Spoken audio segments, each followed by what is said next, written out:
তোরে ভাতের সাথে বিষ মিশিয়ে খাইয়ে যেদিন মারতে পারবো ওই দিন আমার শান্তি হবে। এত দোয়া করি আল্লাহ নিয়ে যাও, আল্লাহ নেয় না। দুনিয়াতে এত মানুষ মরে, ওই মরে না। জায়নামাজে দাঁড়িয়ে মায়ের মুখে এই কথাগুলো শুনছি আমি। আপন মায়ের মুখে এই কথাগুলো যে বুকের কোথায় গিয়ে লাগে, যারা না শুনেছেন তারা উপভোগ করতে পারবেন না। সামনেই এসএসসি পরীক্ষা, এই জন্যে কোচিংয়ে পড়া শেষ করতে দেরি হয়। তারপর আবার বৃষ্টি ছিল, তাই আসতে দেরি হয়। কিছুদিন ধরে এক সমস্যা, সব চুলায় গ্যাস থাকে না।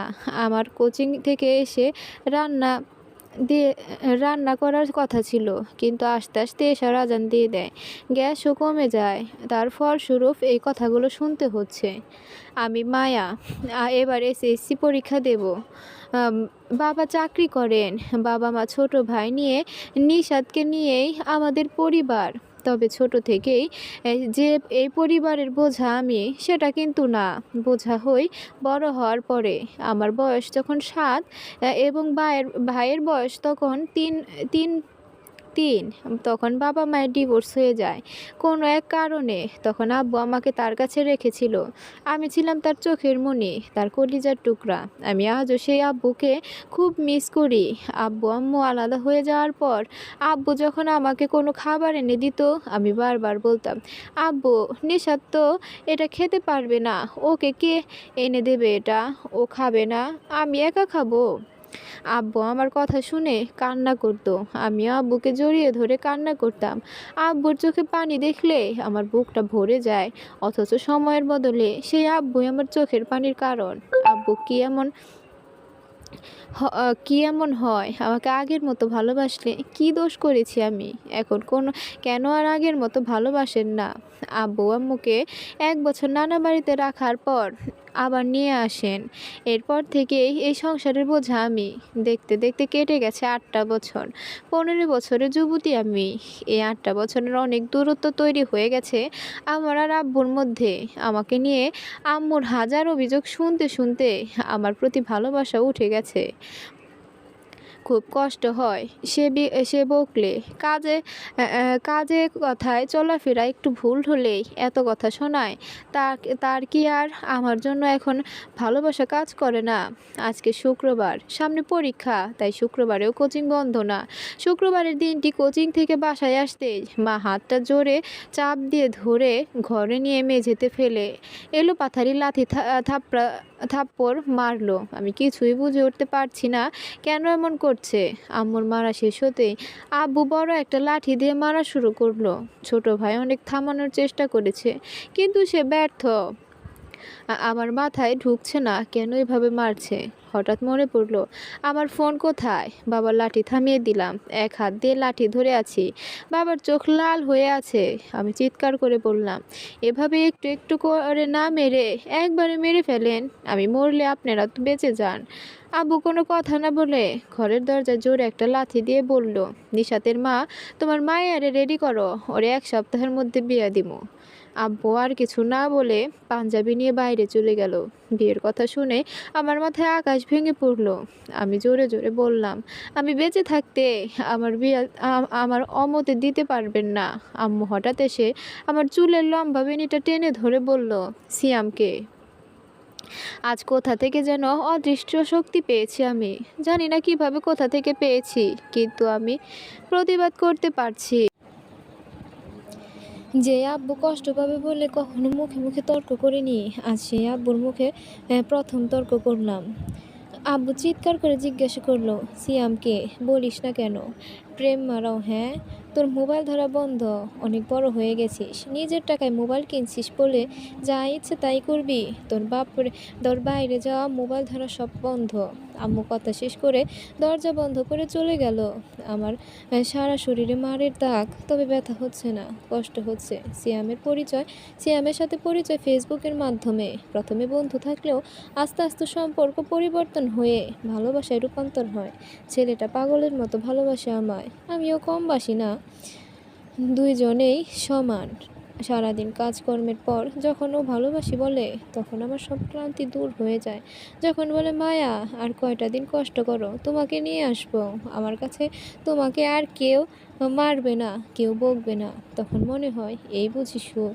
আজকে বাসায় আসার পরেই যখন আম্মু আমাকে টেনে ঘরে ঢুকালো, তখন আমার খালাতো ভাই রাফেজ আমাদের বাড়িতে ছিল। খেয়াল করিনি, কিন্তু আমি জানতাম না সিয়ামের ব্যাপারটি ওই আম্মু আব্বুকে জানিয়েছে। নিশাত একটু আগে আমাকে সব বলে।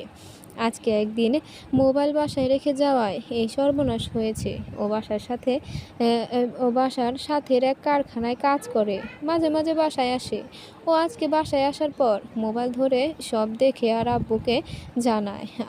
আম্মু আব্বুকে সব বলে। আমি চেয়েছিলাম সিয়ামের কথা আব্বুকে বলতে, আমি বললে হয়তো একটু মানতো, কিন্তু এরকম একটা কাহিনী হওয়ার ঘটনাটা উল্টে গেল। 3 দিন হলো ঘরবন্দি আমি। নিশাত শ্যামকে জানিয়েছে। ও খুব ভেঙে পড়েছে, বারবার কান্না করছে। তাই বাধ্য হয়ে আমার বেস্ট ফ্রেন্ড লুবানা তার মোবাইলটা লুকিয়ে নিশাতকে দিয়ে আমার কাছে পাঠিয়েছে। সিয়ামের নাম্বারে কল করতেই রিসিভ করে। ওপাশে ওর হাউমাউ কান্না আমার কলিজা শুকিয়ে দিয়েছে। ছেলেটা পাগলের মতো কাঁদছে, বাচ্চাদের মতো চিৎকার করে কাঁদছে আর বলছে, মায়া, ও মায়া, আমি তোমার আব্বার পায়ে ধরে তোমাকে ভিক্ষা চাইব, তুমি আমাকে ছেড়ে যেও না। মাথা মাথা জানো তো আমি ছোট থেকে কত কষ্ট করে বড় হয়েছি। মায়া, জানো তো আমি ছোট থেকে কত বড় কষ্ট করে বড় হয়েছি। এখন আমাকে এই সুখ থেকে বঞ্চিত করো না। মায়া, আমি মরে যাব। ওকে থামাতে পারছি না আমি নিজেও কাঁদছি। কান্না ভাঙা গলায় বললাম, পাগল, আমি কোথাও যাব না। আমি আছি তো, আমি তোমার থাকবো, কোথাও যাব না। আব্বু তোমাকে অন্য কাউকে দিয়ে দেবে। মায়া, আমি মরে যাব, কিচ্ছু হবে না, আমি তোমারই থাকবো। এখন রাখি। তোমার কথা বাসায় জানিয়ে রাজি করিয়ে সবার সামনে তোমাকে কল দিব, কথা দিলাম। সিয়ামের কান্না আরও বেড়ে গেল। ছেলেটা মেয়েদের মতো কান্না করে। ভালোবাসি পাগল, রাখি এখন, নিজের খেয়াল নিও। ওপাশ থেকে কান্নার শব্দ ছাড়া আর কিছুই আসছে না। হঠাৎ সিয়ামের আম্মু মোবাইল নিল। কেউ কাঁদছে। আমি অবাক হয়ে গেলাম। সিয়ামের আম্মু কান্না করছে আর বলছে, মায়া, সিয়াম 3 দিন ধরে কিচ্ছু খায় না, তুমি আমার ছেলেটাকে ছেড়ে যেও না, দোহাই লাগে, আমার ছেলেটা মরে যাবে। মায়া, দরকার হলে আমি তোমার আব্বুর পায়ে ধরবো। আমি আর কথা বাড়ালাম না, রাখি বলে কল কেটে দিলাম। আমার কান্না আরও বেড়ে গেল। আমি এই পরিবারটার জন্য আব্বুর পায়ে ধরতেও রাজি। রাতে আব্বু বাসায় আসার পর খাবার খাওয়ার জন্য ডাকলো আমাকে। আমি খাট থেকে ওড়না নিয়ে বাইরে গেলাম। আব্বু আমার পা থেকে মাথা পর্যন্ত দেখলো। ভাত খেতে খেতে বলল, এভাবে খাওয়া দাওয়া বন্ধ করে ঢং করবি, লাথি দিয়ে বের করে দিব। আম্মু তরকারি আনতে আনতে বলল, নাটক শুরু করছে। আমি কোনো কথা না বলে হঠাৎ আব্বুর পা জড়িয়ে ধরলাম। আমার হঠাৎ আক্রমণে আব্বু হয়ে গেছে। খাবার রেখেই আমার দিকে তাকিয়ে আছে। আমার চোখ থেকে অঝরে পানি পড়ছে। আব্বুর জীবনে কিচ্ছু চাইনি। আব্বু, এই একটা কথা রাখো, তোমার পায়ে পড়ি, আমি সিয়ামকে ছাড়া অন্য কাউকে বিয়ে করব না। আব্বু আমাকে লাথি দিয়ে কিছুটা দূরে ফেলে দিল। কিছু না বলেই খাবার রেখে চলে গেল। 3 দিন না খেয়ে আম্মুর মন কিছুটা গলেছে। আমাকে ধরে উঠিয়ে বলল, সিয়াম কোথায় থাকে, কি করে? আমি কান্না করতে করতে বললাম, ধানমন্ডি। কি করে? পড়ালেখা করে। এই ছেলে তরে নিয়ে খাওয়াবে কি? ও কিচ্ছু করে না। আম্মু সময় চাইছে, ওকে একটু সময় দাও। সময় মানে? ও 3 বছর চাইছে আম্মু। এই 3 বয়স কত হবে ভেবে দেখছিস? আমি কঠোর গলায় বললাম, যত হোক আমি ওকে ছাড়া কাউকে বিয়ে করব না। তেরামি করে বসে থাক, আমি সেখানেই বসে আছি। হ্যাঁ, রাত 12টা। আব্বু কাছ থেকে বাসায় এসেছে।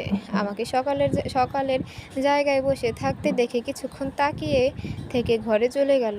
1টা বাজে। আমাকে আম্মু ঘরে ডাকলো। আমি বসা থেকে উঠতে পারছি না। শরীর প্রচণ্ড ব্যথায় জ্বর চলে এসেছে। আমি আস্তে আস্তে আম্মু আব্বুর ঘরে চলে গেলাম। আব্বু বিছানায় বসে আছে। আমাকে দেখে গম্ভীর ভঙ্গিতে বলল, তুই ওই ছেলেরে বিয়ে করবি? আমি হ্যাঁ সূচক মাথা নাড়ালাম। আব্বু কিছুক্ষণ চুপ করে থেকে বলল, আমি আর কিছু বলবো না। তোর যা ভালো মন চায় তাই কর। মনে রাখবি, ভবিষ্যতে কোনো রকম ঝামেলা হলে আমার বাড়িতে তোর জায়গা হবে না। আমি কোনো কথা বললাম না, চুপচাপ দাঁড়িয়ে রইলাম। ওই ছেলেরে কালকে আসতে বলবি বাসায়। কথা শেষ করেই আব্বু আমার ফোন দিয়ে দিল। আমি মোবাইল নিয়ে ঘরে চলে গেলাম। কি যে খুশি লাগছে আমি বলে বোঝাতে পারবো না। ঘরের দরজা বন্ধ করে মেসেঞ্জার ওপেন করলাম। সিয়ামের হাজারখানেক মেসেজের উত্তর না দিয়ে সোজা ফোন দিলাম। অবিশ্বাস্যভাবে একবার রিং হওয়ার পরেই ফোন ধরে। ছেলেটা আমার ফোন পেয়ে পাগলের মতো করছে।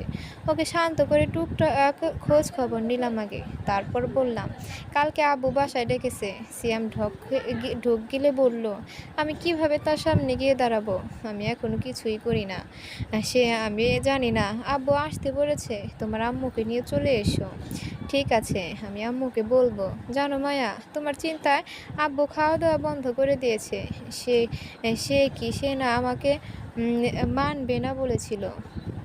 কে জানে, আম্মু সব বলেছে। বাসায় আসলেই তোমার কথা জিজ্ঞেস করে। সিয়ামের সাথে টুকটাক কথা শেষ করে ঘুমানোর জন্য প্রস্তুত হলাম।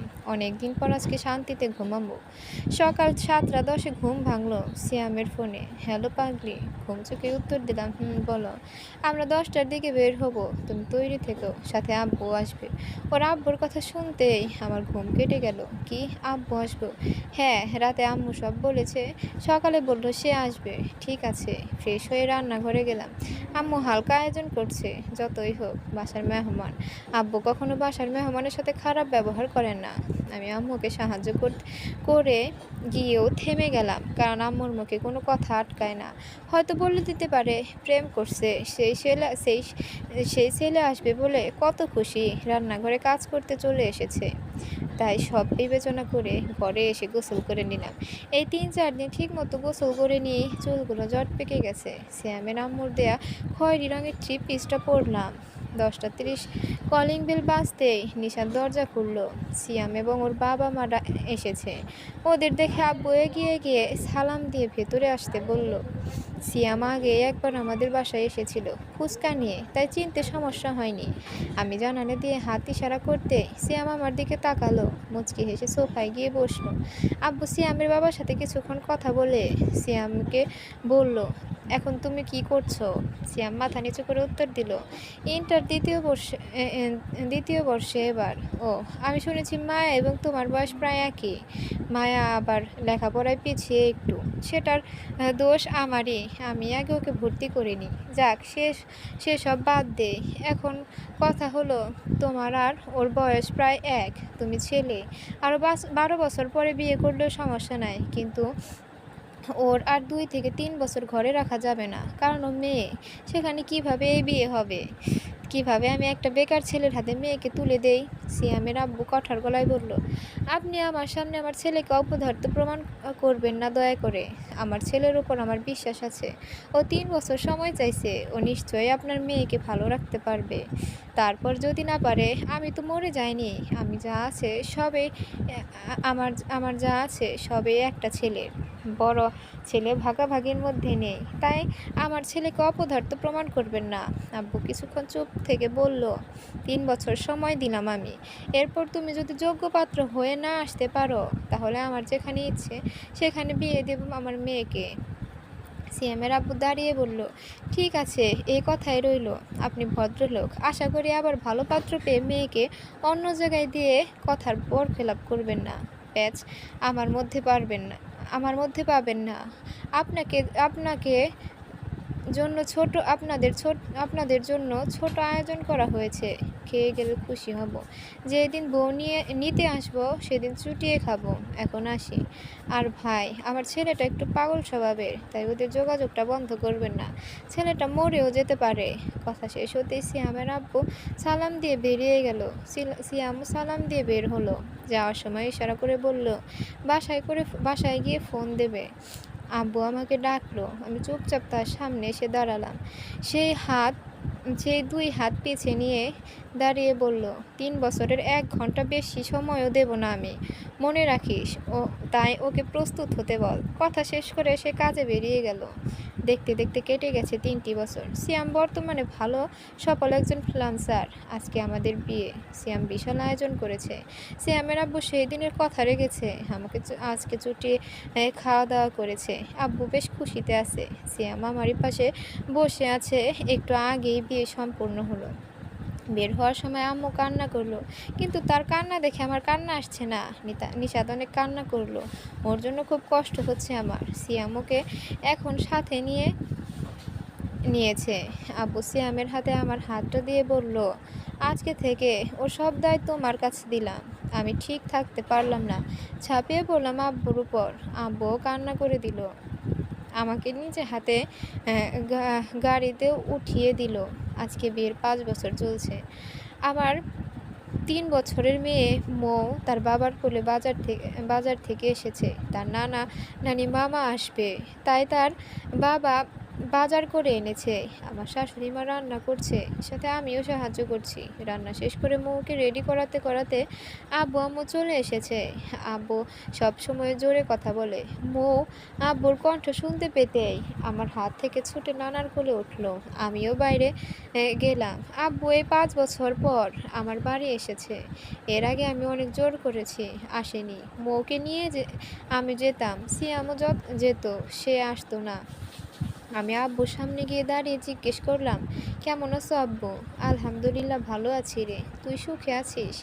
আমার ভালোবাসার প্রতি বিশ্বাস ছিল আব্বু, আমি জানতাম আমি এখানে ভালো থাকবো। আব্বু মুচকি হেসে আমার মাথায় হাত বুলিয়ে বলল, সবসময় সুখে থাক মা, কখনো বেশি সুখ পেয়ে আল্লাহকে ভুলে যাবি না। আমার মনটা খারাপ হয়ে গেল। আব্বুকে জড়িয়ে ধরে বললাম, অনেক ভালোবাসি আপনাকে আব্বু।